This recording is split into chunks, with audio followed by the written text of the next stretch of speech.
وبركاته. أعوذ بالله من الشيطان الرجيم. بسم الله الرحمن الرحيم. الحمد لله الذي هدانا لهذا وما كنا لنهتدي لولا أن هدانا الله. أشهد أن لا إله إلا الله وحده لا شريك له، وأشهد أن محمدا عبده ورسوله، أدى الأمانة وبلغ الرسالة ونصح الأمة وجاهد في الله حق جهاده وتركنا على المحجة البيضاء ليلها كنهارها لا يزيغ عنها إلا هالك. ونصلي ونسلم على النبي الأمين وعلى آله وصحبه أجمعين.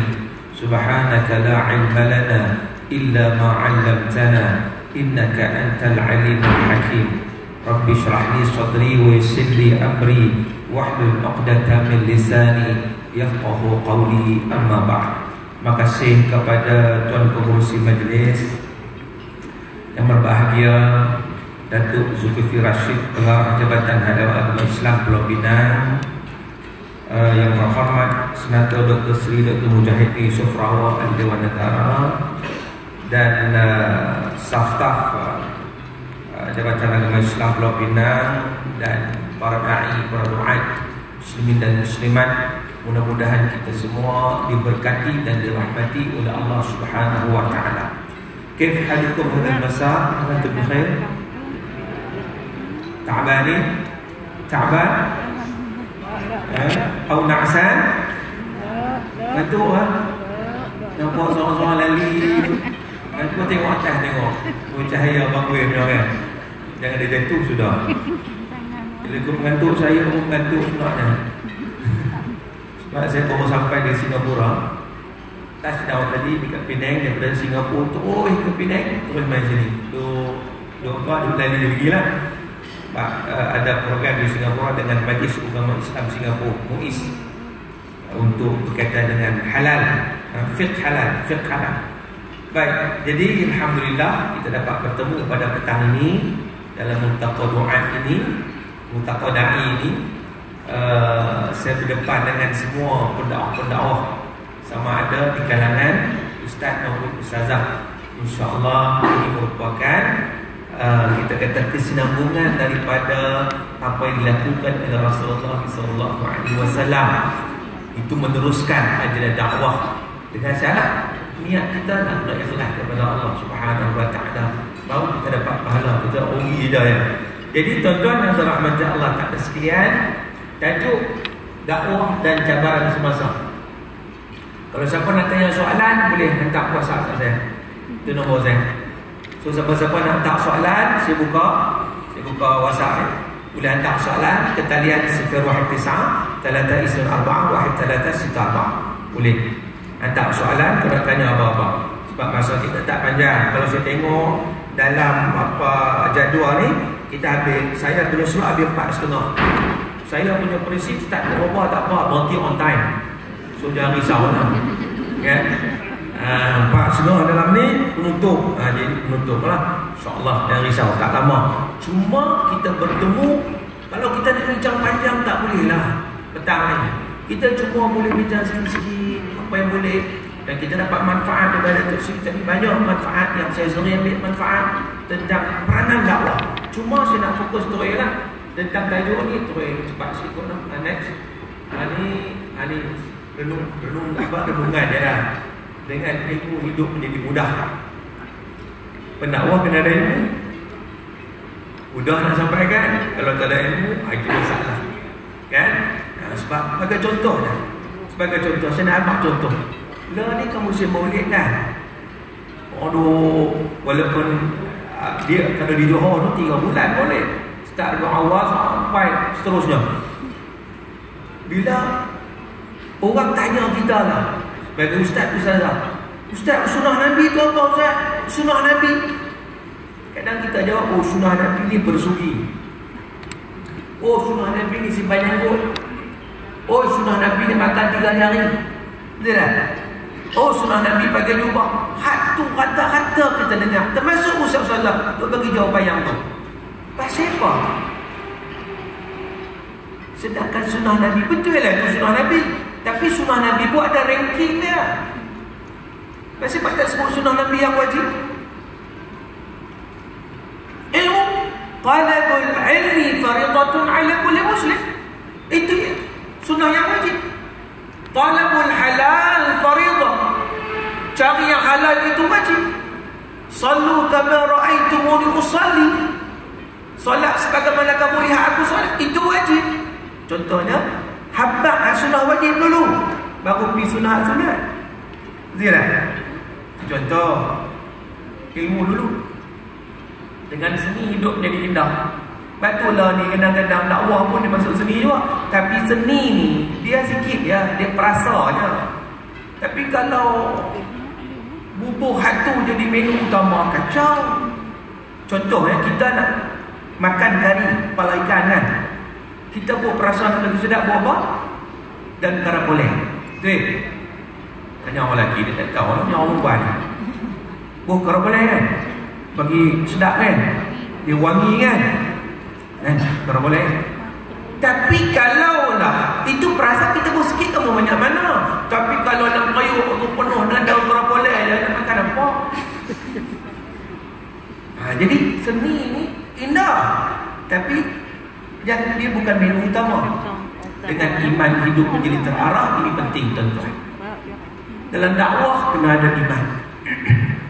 Nawaitu lillahi ta'ala kana Allah. Itu mesti sesuatu yang perlu kita bagi perhatian. Okey, next. Dakwah tak nak bincang lah, jadi dah Datuk Si dah bincang dah. Okey, next.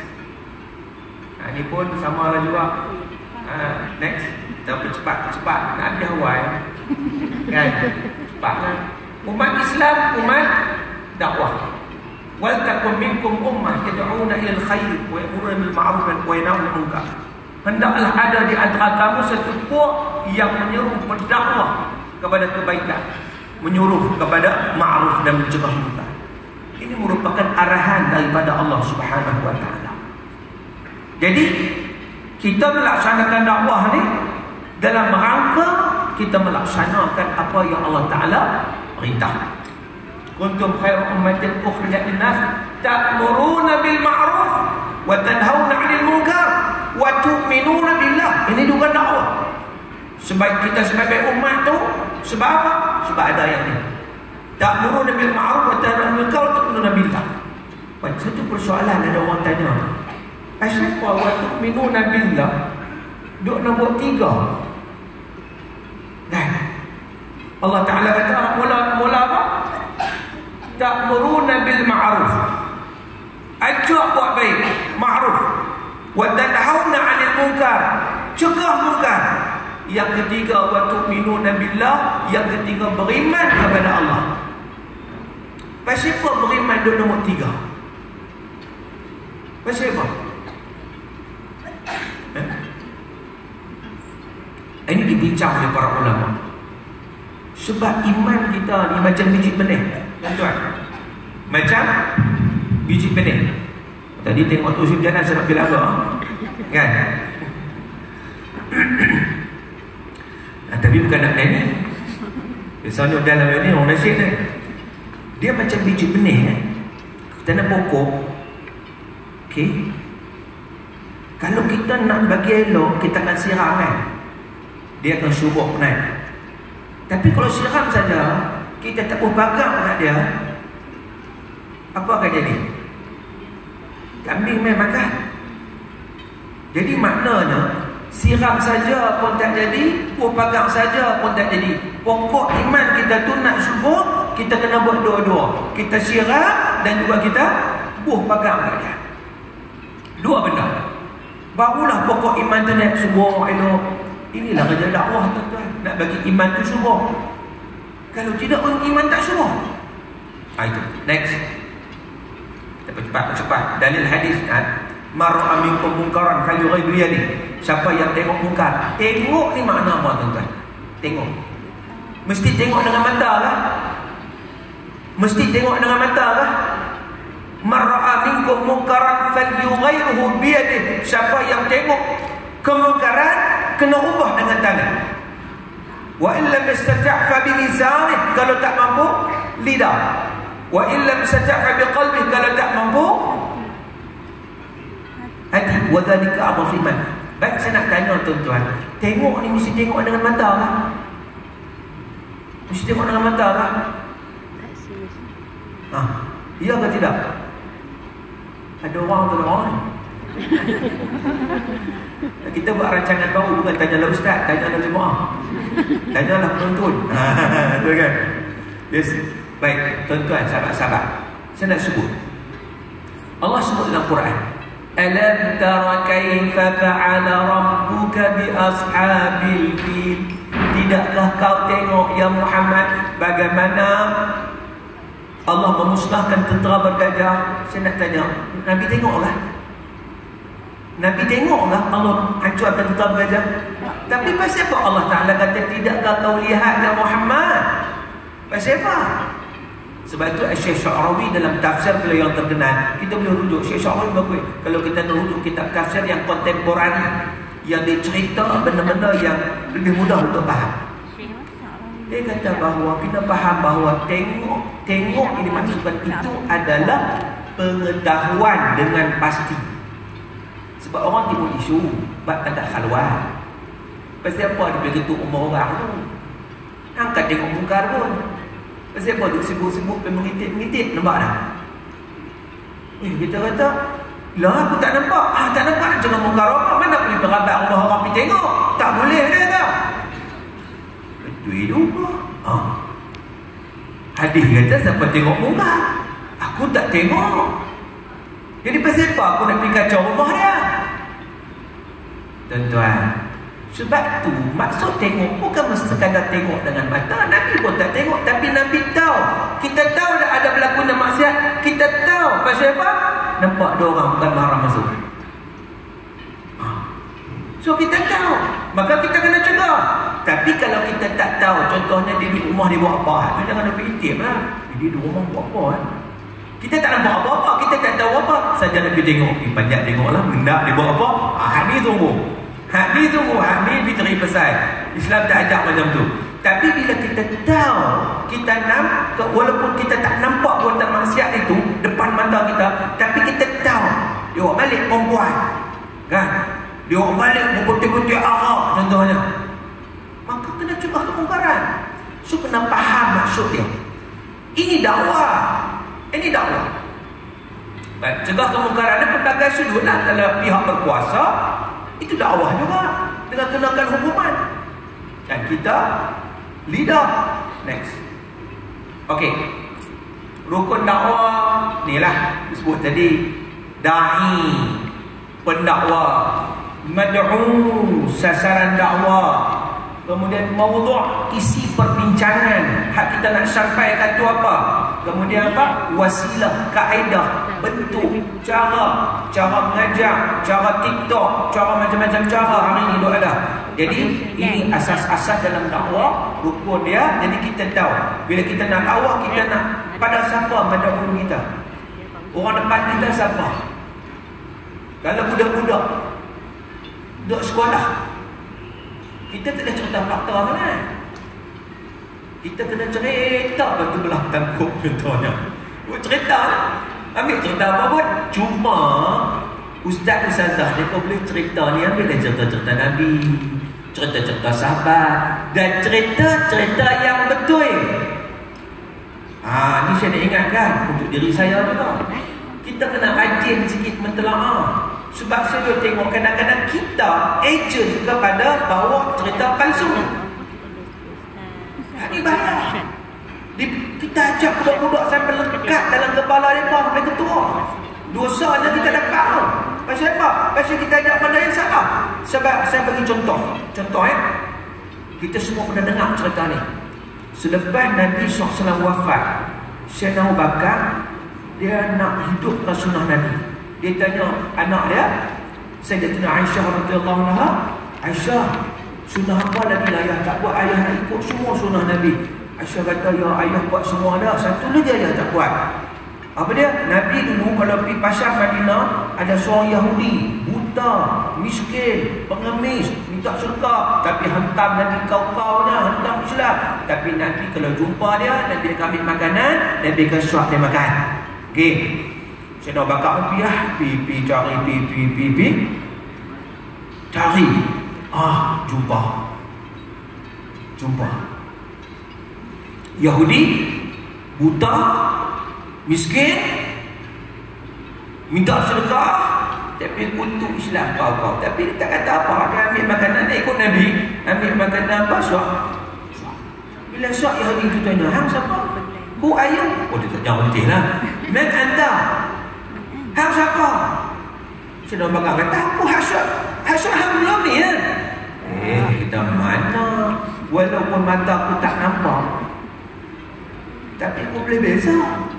Hak dulu suap lain, hang suap lebih kurang dia tak sama. Saya nak bakar bila dengar lagu tu, teriak Nabi SAW. Lalu dia kata, betul, aku bukan hak dulu. Yang dulu tu Rasulullah, yang hang hina dia, yang hang kutuk dia, tapi dia telah wafat. Dia buat baik pada hang, tapi hang hina macam mana. Tapi dia wafat. Aku ni sebab aku nak hidupkan sunnah dia, sebab aku bersuap makan. Kalau tidak aku pun tak kelapang nak suap kan. Itu bahasa kita lah kan, tak kelapang kan. Jadi aku suap hang ni pasal apa? Nak hidupkan sunnah. Yahudi terkejut. Allah, apa-apanya selama ni hak aku duk kutuk, hak aku duk hina Muhammad tu, hak tu duk suap aku lama ni. Dah kali dia mengucap dua kalimah syahadah. Anda dah dengar nak cerita ni? Duk sampai tak cerita ni? Ni cerita palsu. Contoh cerita palsu. Tak ada riwayat. Aku tahu website Jakim pun tulis. Saya kata dah website Jakim pun tulis dia.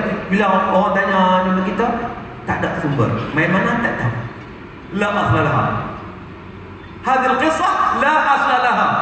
Tapi kalau kita perhati betul-betul, tak mana nampak tak betul yang cerita ni? Tak mana? Hak nampak sangat tak betul. Tak mana? Tak mana tuan-tuan? Tak nampak. Tak nampak. Tak mana? Kau apa dengar? Apa? Dakwah. Dah. Dalam cerita ni, hak cerita sebut tadi,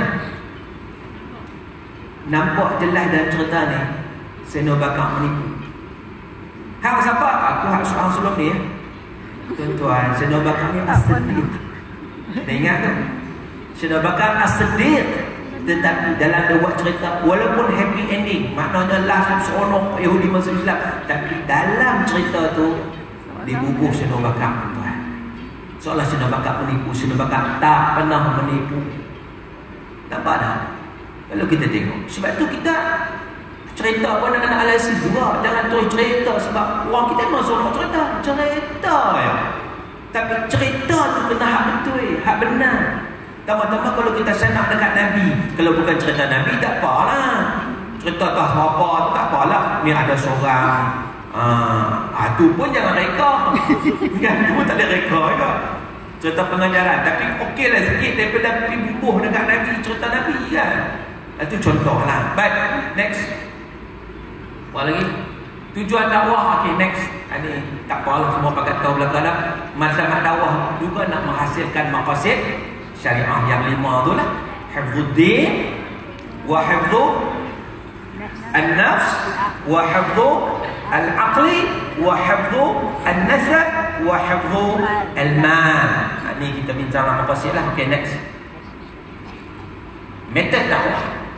Next. Ini ayat yang dibaca tadi. Ud'u ila sabili rabbika bil hikmah wal mau'izatil hasanah wajadilhum billati hiya ahsan. Apa dia? Yang pertama hikmah. Hikmah dia apa? Hikmah bukan maknanya lembut, bukan. Hikmah bukan lembut. Hikmah ni bijaksana, sesuai dengan keadaan. Ada orang perlu lembut, ada orang lembut tak makan kan. Tekuk meja baru dia sedap. Kalau tidak, tak sedap itu. Betul tak? Hikmah ni bijaksana sesuai dengan mad'u. Bukan lebih teguk, bukan. Itu salah makna. Lembut pada yang boleh lembut. Kasyaf pada yang macam sahabat Nabi. Cara Sayyidina Bakar pun ada, cara Sayyidina Uthman pun ada, cara Sayyidina Umar pun ada.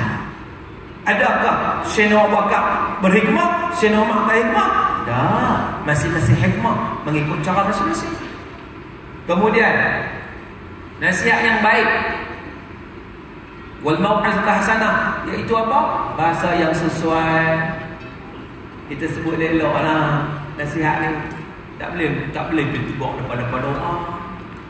Tuan-tuan, nak tegur orang ni bukan senang, tuan. Susah. Kita sendiri kalau orang tegur kita, berat tau.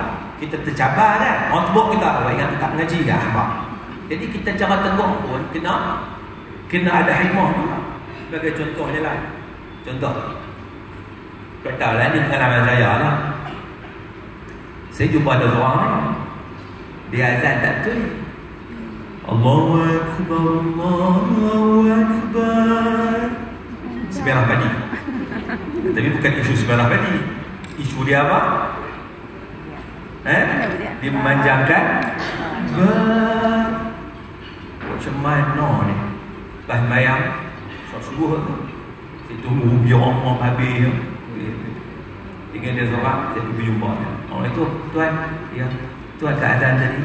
Ya saya nak tunggu maksud dia dah. Saya tanya dia. Kalau ikutnya, ikut suka lah, kita bagi lah. Nasi dia tak betul kan. Tapi kita pun nak kena hormati juga. Bukan senang kan. Saya tanya dia, saya nak tengok sini tak? Dia pun tengok atas bawah, atas bawah kan. Kau tak bagi, suruh saya bagi. Contohnya lah. Tapi orang kita ni, bila kita minta izin, dia bagi tak? Dia bagi. Tapi muka dia dah tak cantik lah. Saya tengok tak comel lah muka dia tu. Muka ada orang satu macam dia tengok. Apa dia? Dia ada orang nak tegur kita rasa. Masalah apa ni? Saya pun kadang-kadang, tuan, minta maaf ya. Tadi tuan azan tak betul. Tuan memanjangkan bar. Sebab makna dia dah lari. Patut tuan pendek je. Akbar dia pendek je. Baru tepat dengan makna dia. Saya tak tunggu dia jawab Assalamualaikum, saya tak tunggu. Pasal apa? Saya bukan nak dengar jawapannya. Sebab susah nak mengaku. Kalau kita passion kita mengaku kan, salah. Mengaku agak-agak dia bertepuk dada, aku mengaji pondok 8 tahun dah lah. Malah kan tu. Tak perlu. Kita bukan nak jawapan. Kita nak sampaikan benda yang betul. Suruh dia fikir, bukan nak suruh dia mengaku depan kita. Itu dakwah macam tu. Dia tak mengaku depan kita lah, tak apa. 4 bulan kemudian saya pergi tempat yang sama, tuan-tuan. Dia bang mana? Allahu Akbar, Allahu Akbar. Betul dah. Sebenarnya padi tak lari lah. Tak apalah yang tu. Tapi betul dah. Alhamdulillah. Dia dia tunggu juga nak suruh jawab. Dah yang tu. Baik. Next. Dia nak cepat. Jadal berdebat dengan cara yang baik. Hujah. Jauhi kekasaran. Jangan apa kita kata emosi. Dakwah bil hal disebut tadi. Next. Okey. Cabaran semasa dakwah ni kita bincang. Masa dia tak panjang. Okey. Boleh. Next lah dengan tiga itu. Okey. Konflik atau perbalahan tafsiran agama kaum tua dan kaum muda. Yang lebih banyak termasuk berlaku tempat kita. Betul tak? Senario yang berlaku hari ini. Ini yang kita nak cerita bab cabaran dakwah semasa sekarang. Konflik yang cuba dicetuskan oleh usaha menghidupkan semula masalah furu'iyah seperti puasa dalam kunut, talqin, wirid dalam solat, baca yasin malam Jumaat telah menambahkan lagi cabaran kepada gerakan dakwah dalam negara kita. Orang awam telah menjadi gelisah dan keliru dengan cetusan semula konflik tersebut dan menjadi satu cabaran kepada dakwah untuk ditangani secara hikmah agar tidak menambahkan lagi kerumitan dan perpecahan sedia ada. Tuan-tuan, benda furu. Inilah peranan asatizah, guru-guru takmir apa semua nak kena bagi fahamkan. Benda buruk jangan duk bergaduh, merugikan, buang masa. Yang ada masa muka tu jadi haram. Kita nak negakkan benda buruk sampai terpaksa melakukan benda haram. Cerdik tak cerdik? Tak cerdik. Ini peranan kita nak harmoni. Supaya apa? Masyarakat kita masyarakat yang bersatu, berkasih sayang. Macam Nabi SAW bawa. Nabi bawa kasih sayang. Tuan-tuan, next tengok. Bagaimana nak mengatasinya? Kita sebut tu dia punya poin dia. Bagaimana atasi dia? Next. Satu perkara yang perlu diketahui bahawa hukum fiqh ada yang disepakati oleh para imam mujtahidin.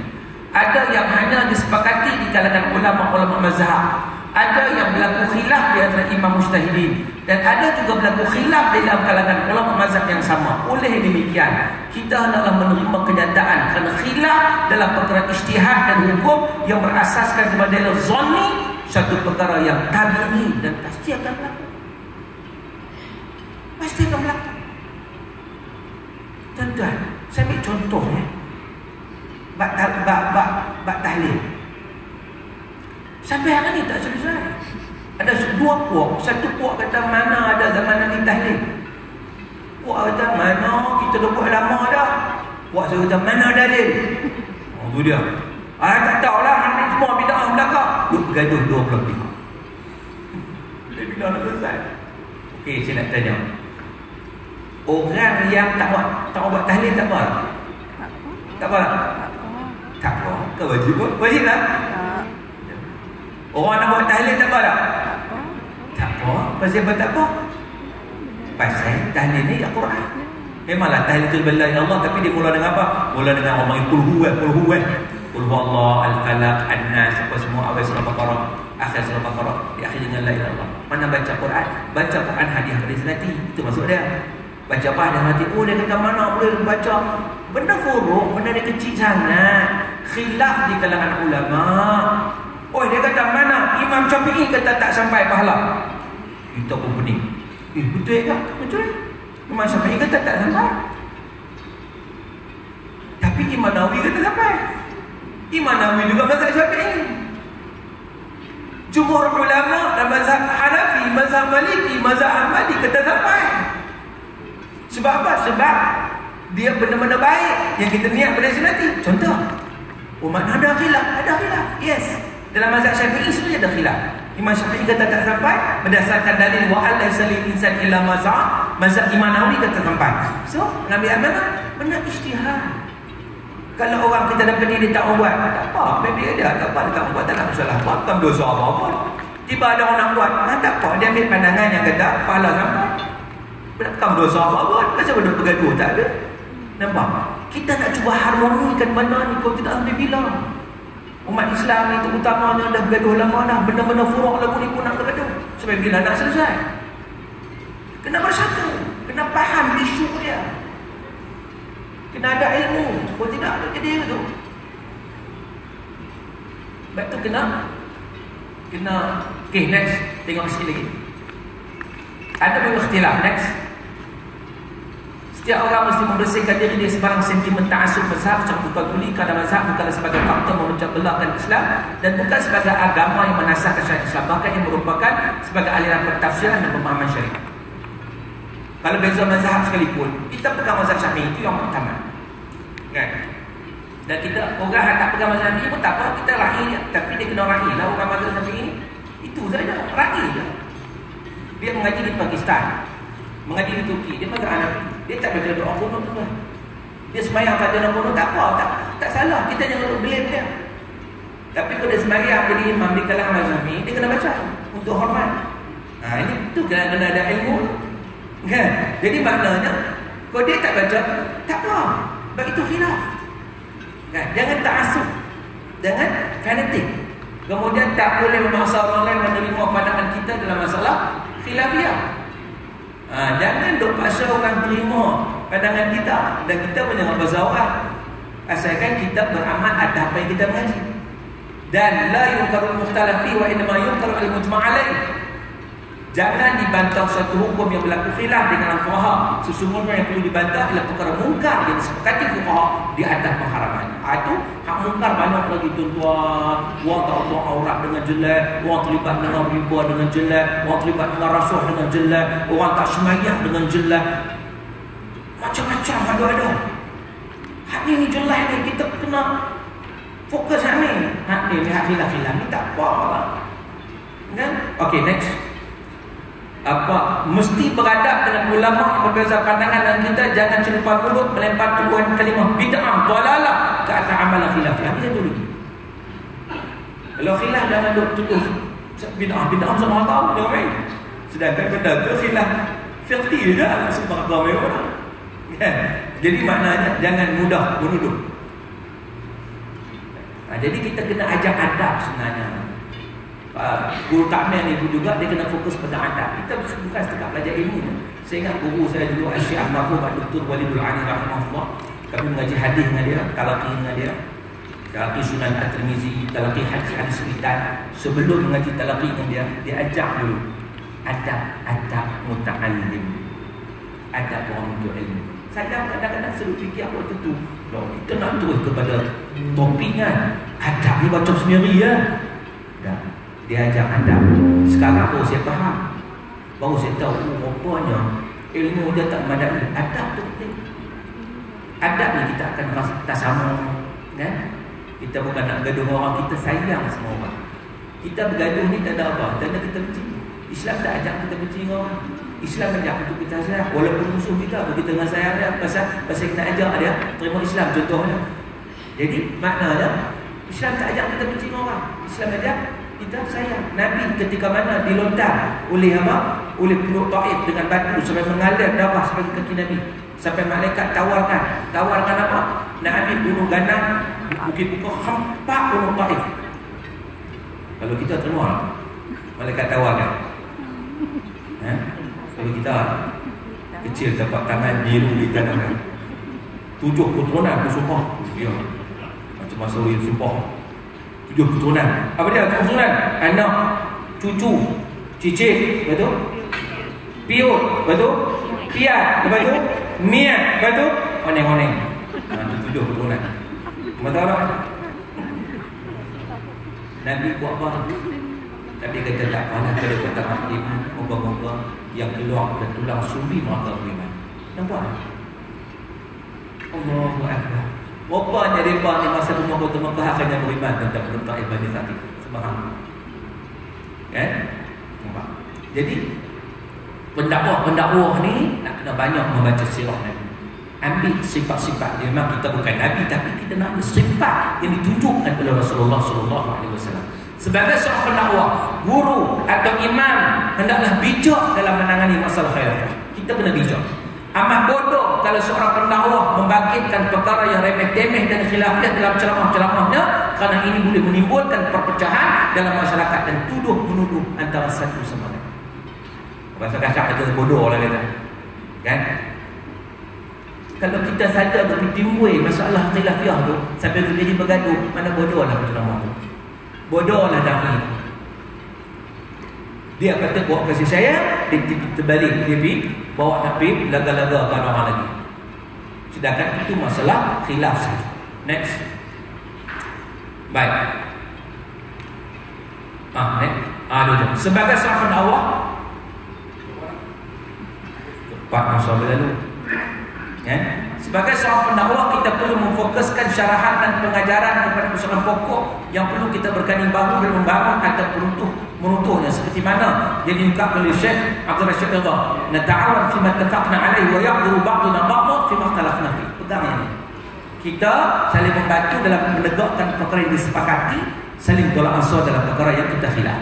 Yang ketujuh, mengelakkan dari melakukan masalah yang pertikaikan, memang digalakkan berdasarkan kaedah fiqh al-khuluf min khilaf mustahab. Dulu ada pada khilaf itu mustahab. Baik, next. Kemudian kita tengok masalah pendekatan dakwah.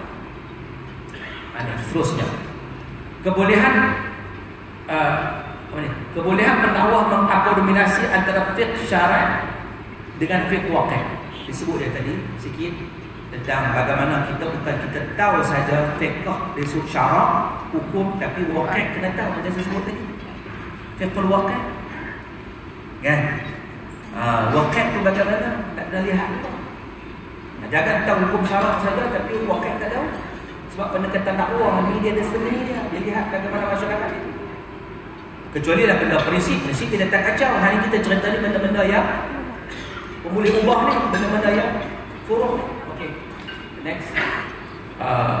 Keterbatasan pemahaman yang gagal menilai keterikatan isu dan waqi' atau krisis masalah akan menyebabkan kebincangan dan menghidupkan ajaran agama.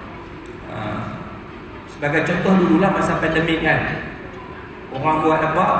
Solat jarak. Ustaz-ustazah juga yang hantar Yang kena hutang tu apa?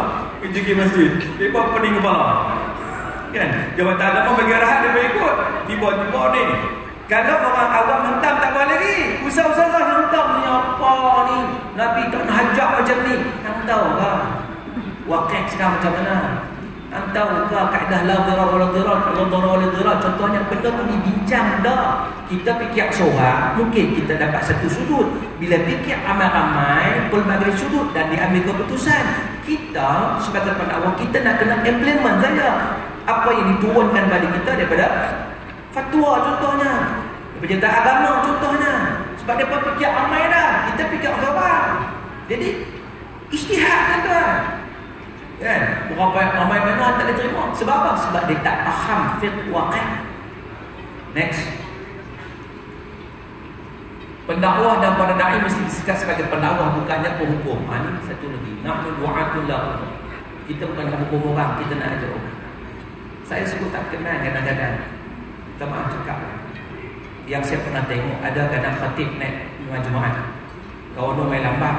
Ni, siapa main lambat? Tu sudah main langsung. Pahala pun tak ada. La ilaha illallah. Tentu agak kalau kita kenal dia tu mana? Kita jadi pancit motor tengah jalan. Beritahu apa? Kita bukan penghukum. Kita nak ajak tak apalah, sama-sama kita nak datang awal ke masjid. Tak apa. Bulan Ramadan, tazkirah, tarawih. Ramai datang. Ramadan dah datang lah. Main buat apa? Nak makan? Makan moreh. Bulan lain tak mau main. La ilaha illallah. Kawan tu baru kali pertama jejak masjid ni, jejak suruh. Kenal lagi tu, tak main dah. Tak main dah. Jadi kita ni dakwah tu menghukum. Tak kenal lagi tu. Tapi apa kata syok? Syok dia ni. Kerah dah betul nak buat apa. Kita nak bagi orang lari, bukan nak bagi orang main. Tak kenal. Kita tak tahu masalah orang. Kita tak tahu. Dia memang dia tak nak kenal masjid. Bila dia kenal kali pertama, takkan kita tak alu-alukan dia. Kita marah dia pula. Dia tak kenal dia. Nahnu du'a. Kita pendakwah, bukan penghukum. Ambil yang tu. Next. Penguasaan ilmu dalam satu isu masalah ini juga penting. Pak suara. Dia pengusi tak bagi retah ni. Dia okey ya? Si Lena. Okey, tuan. Lena buat kita belajar. Sebagai contoh, saya nak rekan-rekan isu wakalah, isu forex, isu asas, isu pecahan, isu politik parti dan lain-lain. Banyak mana? Saya ambil satu lah. Masa tak cukup. Satu ya, nombor satu. Isu wakalah. NGO. Sekarang isu tu tengah hangat. Betul? Kita terima di Palestin apa semua kan. Ini tuan-tuan. Kalau ini dalam muamalah, kalau kita tak tahu, kita kena review. Kita kena mengaji sikit. Tanya sikit, ada kawan. Betul, di kalangan asatizah pun kalau boleh kena ada usrah dia, ada pengajian sama-sama. Saya sampai lah, saya dengan kawan kita seminggu 3 kali kita buat kuliah sama-sama kita. Tak boleh jumpa online, mengaji fiqh, mengaji muamalah, mengaji hak semasa, mengaji nak tengok isu hukum. Bila tak tahu kita bukan tahu semua Tanya kawan kita bidang ni, kita saling sumul, lengkap. Oh tidak, jadi sekarang para asatizah yang bawa idea yang salah. Tuan-tuan, orang baru ni ada seorang bertanya saya. Dia ni orang kebocor duduk sini. Dia tanya saya isu apa? Isu buat wakaf berigilah, isu korban kan? Termasuklah sama isu derma. Isu derma ni tuan-tuan, satu benda kena ingat. Satu perkara yang kita kena ingat. Kita collect duit. Biasanya ustaz-ustaz kadang-kadang orang wakil lah, ustaz tolong apa kutip saat kita mengatapi ni kita nak buat. Terus tolong collect kita pergi masjid tuan-tuan. Ada mengatapi di bertam rizal nak buat bertam rizal nak main tapi sebab nak derma mainlah kita buat wakaf untuk akhirat. Pakat bagilah tuan-tuan, bagi dapat 1,000. Kita pun ambil 1,000 tu, Kita pergi beritahu kat pertama juga ni, ni saya ambil sikit nama POS saya kan. POS saya boleh tak? Saya ambil 30% lah. 300 atau 700 bagi. Kalau tu pun tak apa. Jadi dapat alhamdulillah bayar dah. Tuan-tuan, halal ke haram? Halal ke haram? Haram. Makan harta secara batil. Ni berlaku cukup banyak. Pasti dia tak tahu. Dia zakat lain, zakat ada amal ditetapkan oleh pemerintah. Kalau derma dia tak masuk bab tu. Saya nak ambil satu fatwa Jordan. Ada satu kau tadi nak tengok. Fatwa Jordan dia kata apa?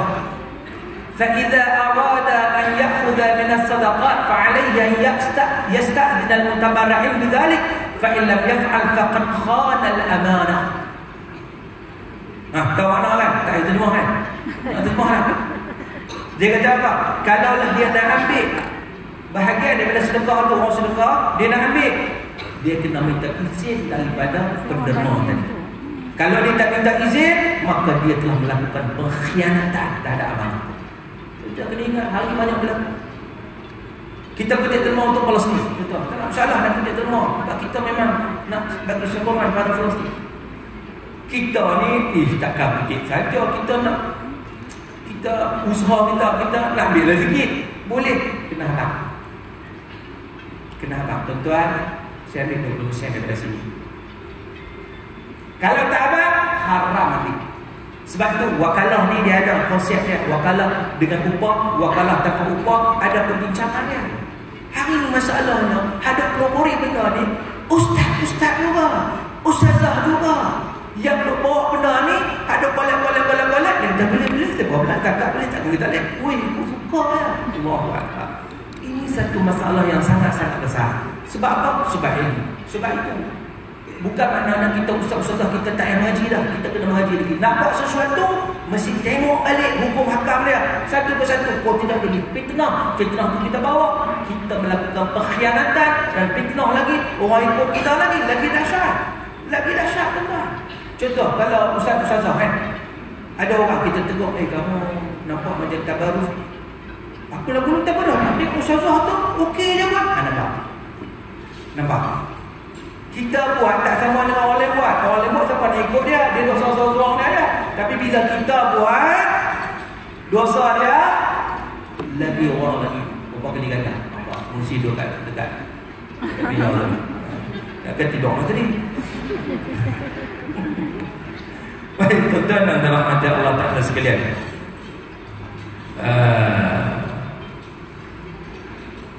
Okey.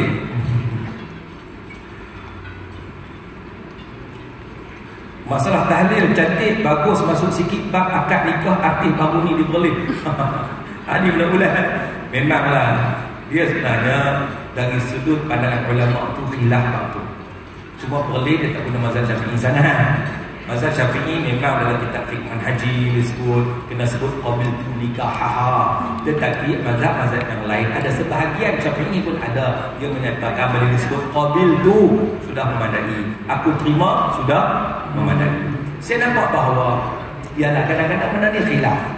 Cuma masalahnya bila sebab apa kadang boleh kena hentam, sebab kadang mereka tidak meraih khilaf. Kadang-kadang berlaku di poster. Jadi orang tengok, entah balik kan. Saya nampak benda ni, saya sakit. Bagi saya tak suka. Saya rasa kecewa. Sebab di kalangan asatizah, ustaz-ustazah, para pendakwa, akhirnya masyarakat awam terpinga-pinga. Masyarakat terpinga-pinga betul. Saya terlibat dengan dakwah ni daripada umur 22. Saya balik Jordan dulu, main-main balik Penang ni terus berdakwah sampai lah.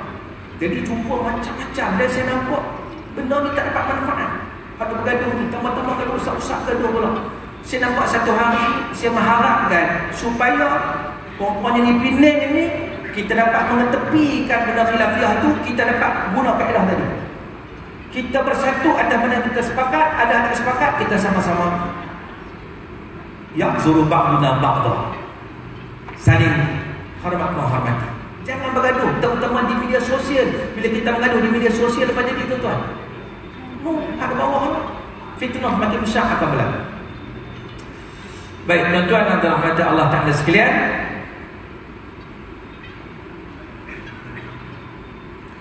Ustaz nak tanya soalan, boleh tak?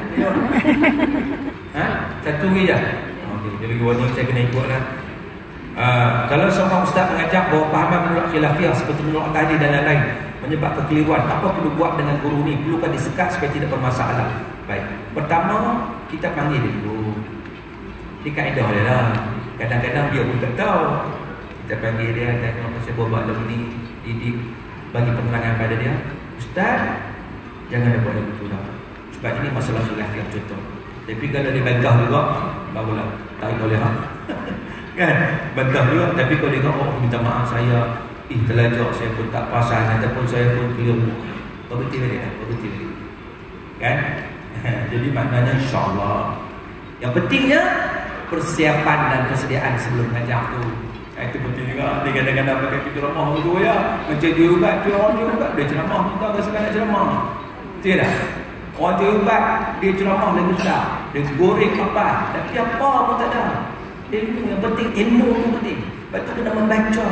Kita lagi lah wajib. Falsafah Iqra' tu kena kat kita dulu. Iqra' tu kena kat kita dulu. Sebelum kita menyampaikan kepada orang, minta maaf banyak-banyak tuan-tuan, sebab masa tak mengizinkan dan saya minta maaf ambil masa. Jadi sekadar itu sedikit perbincangan pada petang ini. Apa yang baik datang daripada Allah. Salah silap saya mohon maaf daripada kesilapan saya sendiri. Saya minta maaf daripada tuan dan perempuan, sahabat-sahabat semua, dan saya minta ampun daripada Allah Subhanahu wa taala. Sekadar itu aku qawli hadza wa astaghfirullahalazim li wa lakum wa billahi taufiq wal hidayah. Wassalamualaikum warahmatullahi wabarakatuh.